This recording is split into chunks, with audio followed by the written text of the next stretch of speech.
गांव सोनपुर बहुत शांत और सुंदर था।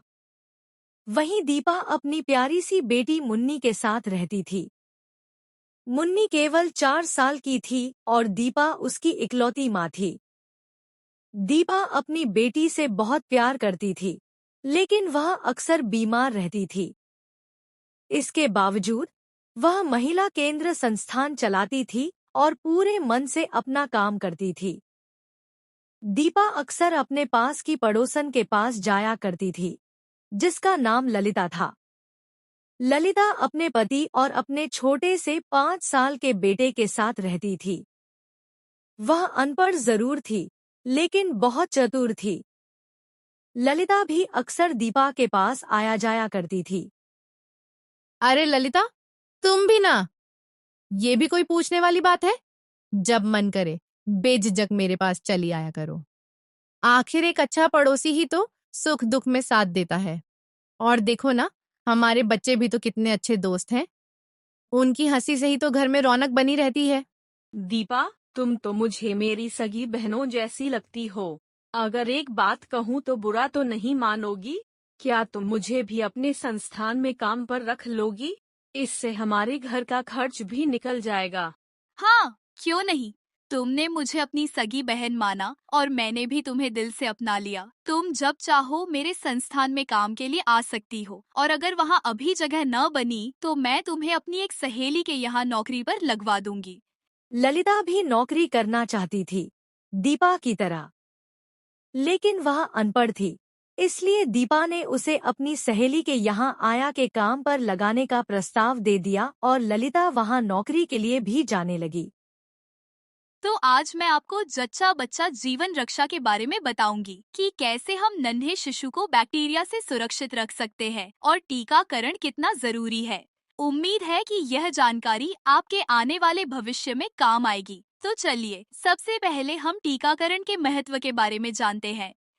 दीपा अपने महिला संस्थान को अच्छे से चलाने के साथ साथ अपनी बेटी का भी अच्छे से पालन पोषण कर रही थी। लेकिन एक दिन दीपा की अचानक तबीयत कुछ ज्यादा ही खराब हो जाती है। दीपा की पड़ोसन ललिता उसकी बेटी के हाथों दीपा के लिए खाना भेजती है। मुनी अपनी माँ को खाना खाने के लिए उठाती है। उठो ना माँ, खाना खा लो। आपने सुबह से कुछ भी नहीं खाया। आपके लिए मैं खाना लाती हूँ माँ। आप इसे खाकर जल्दी ठीक हो जाएंगी। मुनी, मेरी प्यारी बेटी, तुम चिंता मत करो। बस जरा सा बुखार था, जल्दी ही ठीक हो जाएगा। तुम अपनी पढ़ाई पर ध्यान दो, मैं सब संभाल। मुनी अपनी माँ को खाना खिला देती है। उसके अगले ही दिन दीपा ठीक हो जाती है।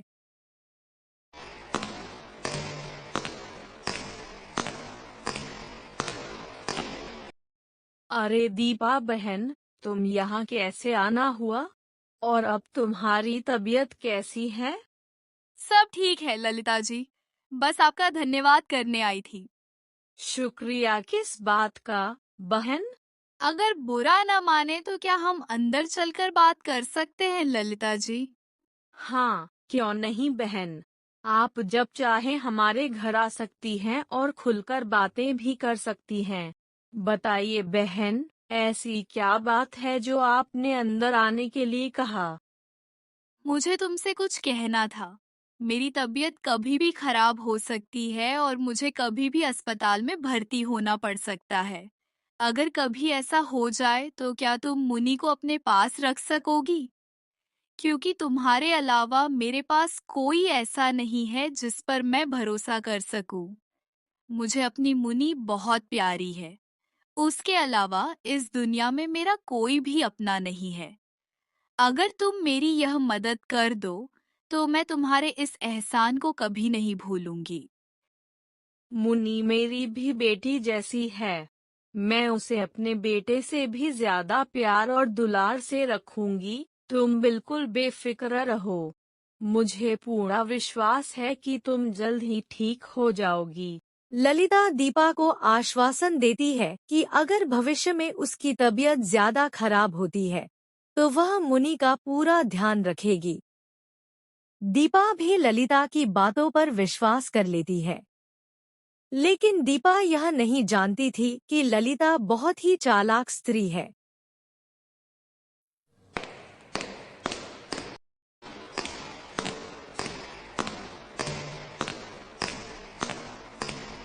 कुछ दिन बाद जब दीपा अपने घर ललिता को दावत के लिए बुलाती है।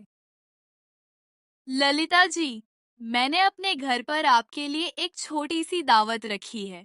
आप जरूर हमारे घर आइएगा और अपने बेटे को भी साथ लेकर आइएगा। दीपा और ललिता कुछ ही सालों में एक दूसरे से घुल मिल गई थी।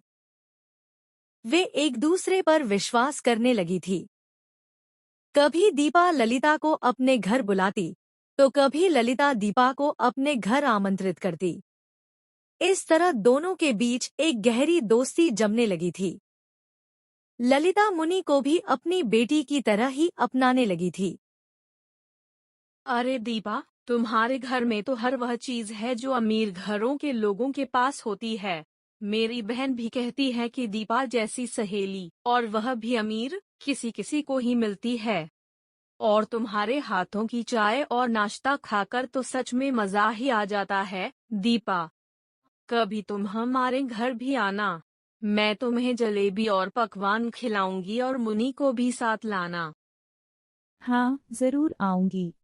पहले तुम चाय के बाद यह जूस भी पीकर देखना, तुम्हें बहुत पसंद आएगा।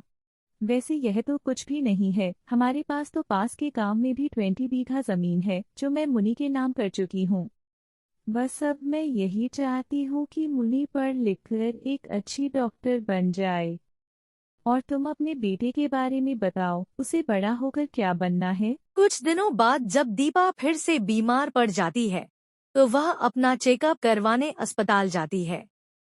वहाँ वह अपनी बारी का इंतजार करती है।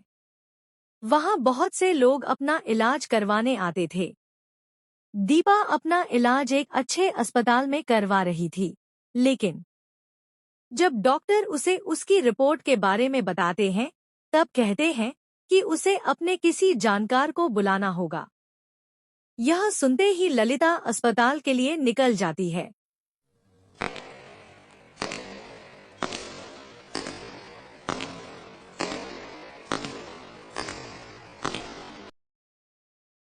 ललिता जब अस्पताल पहुंचती है तब वह देखती है कि दीपा की हालत बहुत ज्यादा खराब है और वह डॉक्टर से उसके बारे में पूछती है। डॉक्टर साहब, मेरी सहेली को क्या हुआ है और इन्हें ठीक होने में कितना समय लगेगा? मरीज की हालत नाजुक है। हमें दीपा को अपने पास अस्पताल में 1 महीने या उससे ज़्यादा भी रखना पड़ सकता है। आप अभी मरीज से बात कर सकते हैं अगर आप चाहते हैं। ललिता दीपा से बात करती है और कहती है, दीपा, अगर तुम्हें अस्पताल में रहना पड़ेगा तो क्या मैं मुनि को अपने साथ ले जाऊं? क्योंकि डॉक्टर साहब ने तुम्हें यहाँ महीनों भर के लिए रखने को कहा है। शायद 1 महीने से भी ज्यादा समय लग सकता है। हाँ ललिता, अब तुम्हें ही मेरी मुनि का ख्याल रखना होगा। अगर मैं जल्द ही ठीक हो गई तो मैं मुनि को तुम्हारे पास से तब ले जाऊंगी। तब तक के लिए मुनि का ख्याल आप ही रखना। ललिता जी, आप अब घर के लिए चली जाएं, अस्पताल वाले मेरा ध्यान रख लेंगे। आप बस मुनि का ख्याल रखना। आपका यह एहसान मैं कभी नहीं भूलूंगी। ललिता मुनि को अपने घर ले जाने के लिए तैयार हो गई। अब उसके मन में लालच जाग गया था कि अगर दीपा को कुछ हो जाता है तो मुनि तो उसके पास है ही।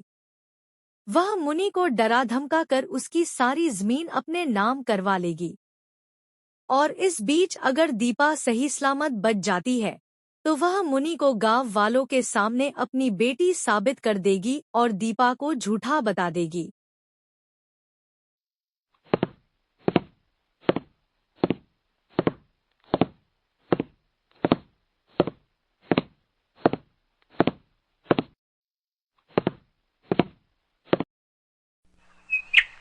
ललिता गांव छोड़कर कहीं दूसरे गांव में बसने जा रही थी कि तभी अरे ललिता, घर खाली कर दिया और मुनि को भी साथ में ले जा रही हो? दूसरे गांव में जाकर क्या काम करोगी?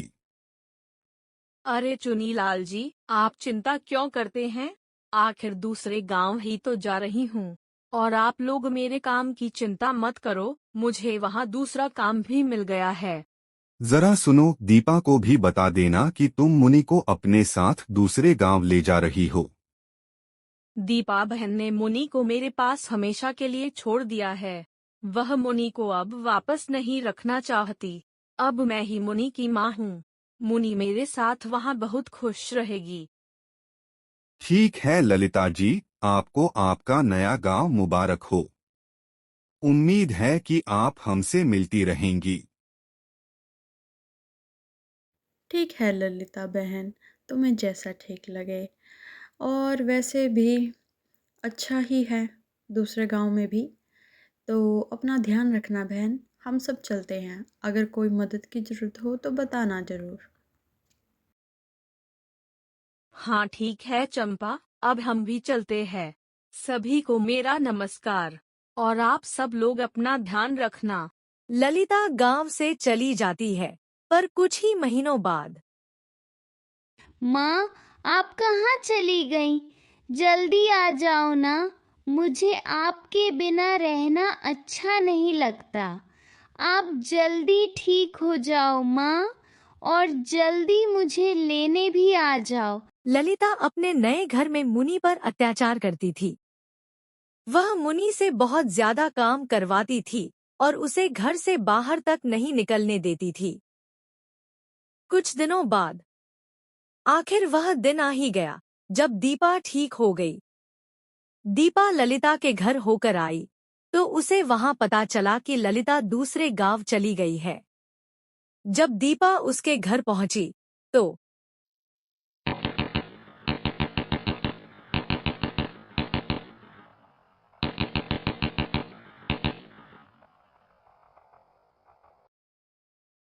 दीपा दरवाजा खटखटाती है।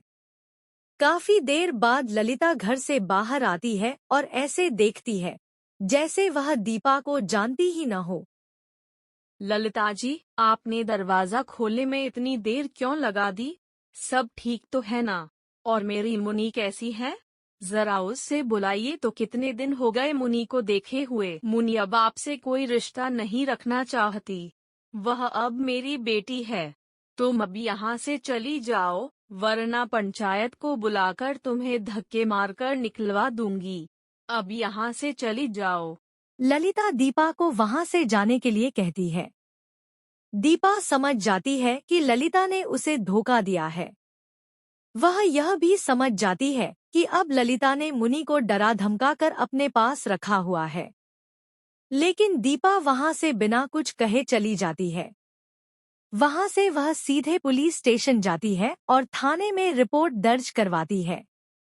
साथ ही वह मुनि के सभी दस्तावेज भी दिखाती है, जिनमें मुनि की सभी तरह की फोटो और स्कूल के प्रमाण पत्र शामिल होते हैं। उधर ललिता नाटक रचती है कि दीपा उससे मुनि को छीनना चाहती है, जबकि मुनि उसकी बेटी है। वह पंचायत को अपनी तरफ करने की कोशिश करती है।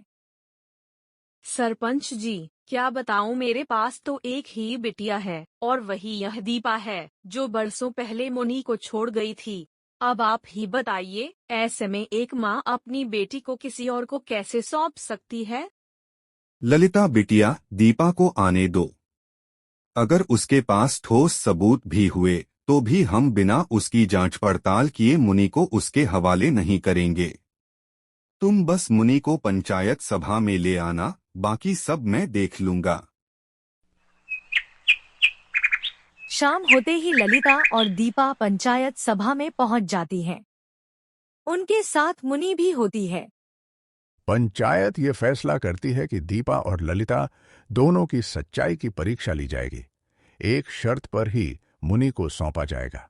तुम दोनों में से जो भी मुनि को जोर लगाकर अपनी ओर खींचेगी, वही विजेता मानी जाएगी और वही मुनि की मां भी कहलाएगी। बताओ, क्या यह शर्त तुम्हें मंजूर है? अगर हां, तो खेल शुरू किया जाए। हाँ सरपंच जी, मुझे यह मंजूर है और मैं ही उसकी असली माँ हूँ। देख लेना सरपंच जी, जीत मेरी ही होगी। सरपंच दीपा से भी उसकी राय पूछता है, लेकिन दीपा कहती है कि उसे अपनी मुनि को किसी भी तरह का कोई दुख नहीं पहुंचाना है। पंच जी, मैं मुनि को कोई भी चोट नहीं पहुंचाना चाहती। आप अगर मुनि को ललिता जी को सौंपना चाहते हैं तो सौंप सकते हैं, लेकिन मैं मुनि को अपनी तरफ जोर लगाकर नहीं खींच सकती। पंच साहब, मैंने इनके खिलाफ थाने में रिपोर्ट दर्ज करवा दी है। पुलिस भी अब किसी भी समय यहाँ पहुँचने वाली है। मेरे पास अपनी बेटी के स्कूल के प्रमाण पत्र हैं, उसका जन्म प्रमाण पत्र है। मैं ही इसकी असली माँ हूँ। मैंने ही इसे अस्पताल में जन्म दिया था, अपनी कोख से इसे इस दुनिया में लाया है। अगर आपको जरा भी संदेह हो तो आप मेरे बारे में पूरी जांच करवा सकते हैं, लेकिन कोई भी माँ अपनी बेटी के लिए झूठ नहीं बोलती। दीपा बिना डरे अपनी सारी बातें सरपंच से कहती है। इतने में पुलिस भी वहां पहुंच जाती है और सभी लोग पुलिस की ओर देखने लगते हैं। पंच जी, दीपा सही कह रही है। यही मुनि की असली मां है। दस्तावेजों की ठीक से जांच करने पर यह स्पष्ट हो गया है कि दीपा ही मुनि की जन्मदाता मां है। ललिता ने झूठ बोलकर मुनि को अपने पास रखा था और यह कहकर उसे रोका कि उसकी मां अब उसे अपने पास नहीं रखना चाहती। पुलिस की जांच और पंचायत की शर्तों, दोनों बातों ने यह साबित कर दिया था कि दीपा ही मुनि की असली मां है। इतने में सरपंच का एक चेला सरपंच के कान में कुछ कहता है। वह सरपंच जी से कहता है कि मुनि को दीपा के हवाले कर देना ही उचित होगा। मुझे लगता है सरपंच साहब, दीपा सही कह रही है। दीपा ही मुन्नी की असली माँ है। हमें दीपा के हक में ये फैसला सुना देना चाहिए जितनी जल्दी हो सके, वरना हमें भी जेल की रोटी खानी पड़ सकती है। सरपंच ने दीपा के हक में फैसला देते हुए कहा। पंचायत ने दीपा का मुनि के प्रति गहरा प्यार और दस्तावेजों को देखकर यह फैसला लिया कि असली मां कभी भी अपनी संतान को चोट नहीं पहुंचा सकती। इसलिए दीपा ही मुनि की असली मां मानी गई। इस प्रकार यह सिद्ध हो गया कि अंत में दीपा ही मुनि की असली मां है। दीपा अपनी बेटी मुनि से बहुत प्रेम करती थी और हर मां अपने बच्चे से बेहद प्यार करती है। मां कभी भी अपने बच्चे को चोट नहीं पहुंचा सकती। अपनी बेटी मुनि को पाकर दीपा अत्यंत खुश होती है। वहीं दूसरी ओर ललिता को जेल की सजा होती है, क्योंकि उसने जबरदस्ती मुनि से काम करवाया और उसकी मां होने का झूठा दिखावा किया।